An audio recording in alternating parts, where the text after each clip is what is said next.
There are various behind-the-scenes functions in Adobe Director that are important to the appearance and performance of a movie. These include color settings, tempo settings, and transition settings. All these features involve using the channels at the top of the score up here in the so-called Effects Channels area. Each of these, color, tempo, and transitions, will be the topic of this section of the tutorial. Now, to control the way the director manages colors, it's important to understand the difference between RGB and index color and how director assigns colors to various elements in your movie. To control the speed at which your movie plays, you'll use settings in the tempo channel. And to make scenes in your movie flow together without creating the animations yourself, you'll use predefined transitions. I'll get to the latter two topics in a bit, but let me start in this movie with a description of the way the director handles color. To make sure that the colors you select appear correctly on as many systems as possible, it helps to understand how director controls color.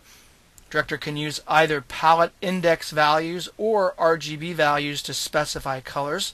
RGB values are much more reliable and accurate for specifying colors than palette index values, and most web pages use RGB values. Director identifies a palette index color by the number of its position in a set of colors called a color palette. You can see these color palettes everywhere in Director. In fact, if you open up a color chip here, there's an index palette right there with all the different positions. There's position 104, position 1, position 2, and so on. There's also a color palette channel up here.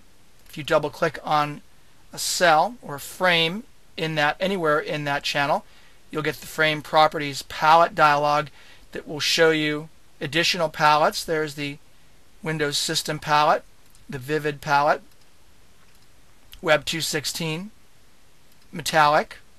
Notice that at any given spot, except for spot number 1 is always white, but all the other spots contain different colors. For example, right here, position number 2 is a light yellow color in the pastel palette, but in the Windows palette it's a light blue color.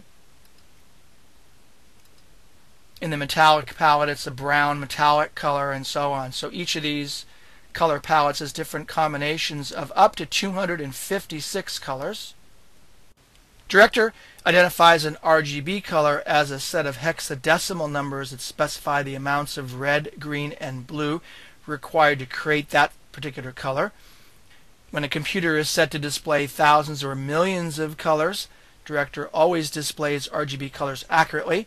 However, when a computer is set to 256 colors, which is not that common, but it does occur, Director finds the closest color in the current color palette to approximate this RGB color.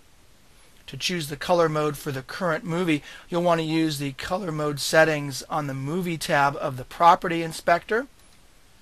Another reason why I always keep my Property Inspector handy. But if you click on the Movie tab, you'll see that there is a palette setting here, as well as an RGB and an index radio button. So if you choose RGB, again, Director will use the hexadecimal values or numbers to specify the amounts of red, green, and blue required to create that particular color.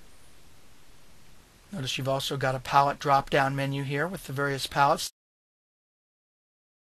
Same colors that I had available here in the Frame Properties palette dialog drop-down right here in the palette drop-down. Now when you select index color here in the Property Inspector, colors you choose are specified according to their position in the current palette. The color menu indicates which method is being used. Notice right here there are my RGB values in hexadecimal form. If I click on index, these color values change to the position in the palette of that particular color. I generally stay with RGB only if I know that I'm going to be using very large images and I want to reduce the file sizes of my images and I want to index them, would I use index. So occasionally I do, but generally I stick with RGB. Let me now review the various Director color controls. I've already introduced you to the Movie tab of the Property Inspector. Use this tab to change modes for selecting colors Again, click either the RGB or index radio button. You can also use the color pop-up menu to select colors for movie elements. The color menu is available throughout Director, for example, here in the tool panel. Or if you open up the paint window, for example, there's, again, color chips here. Notice that all the palettes will match, depending, again, what you've specified in the control panel. So you'll find those color chips similar throughout the application. You'll use the Transform Bitmap to remap bitmap images to new palettes and change their color depth. Now you'll do this if you have very large images, and I always do this from the cast window. If you have a project involving a lot of large bitmap images, it's always a good idea to select the image in the cast window, and then from the main menu choose Modify, Transform Bitmap. And what I usually do is I either reduce the size using the scale or the width and the height, or I change the color depth. I definitely move it down from 32 to 16 bits. 32 is if you want to do alpha channels and other things that are really not well supported in Director anyway. So I always move my images down to 16-bit. That's reducing the size by 50% right then and there.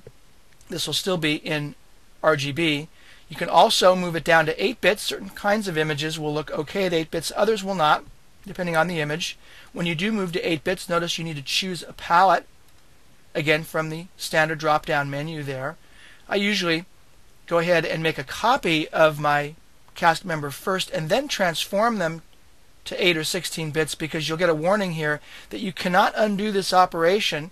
So if I click OK and things don't look okay, then I can always delete that image and use the copy. But some of the images will transform better than others, so this is kind of a trial and error. As you get more experience with Director, you'll learn the kinds of images that you can successfully move down to 8 bits. But I always move down to 16 bits because I'm moving from millions of colors to thousands of colors, and almost all images will look acceptable at 16 bits. But again, if not, then keep it at 32.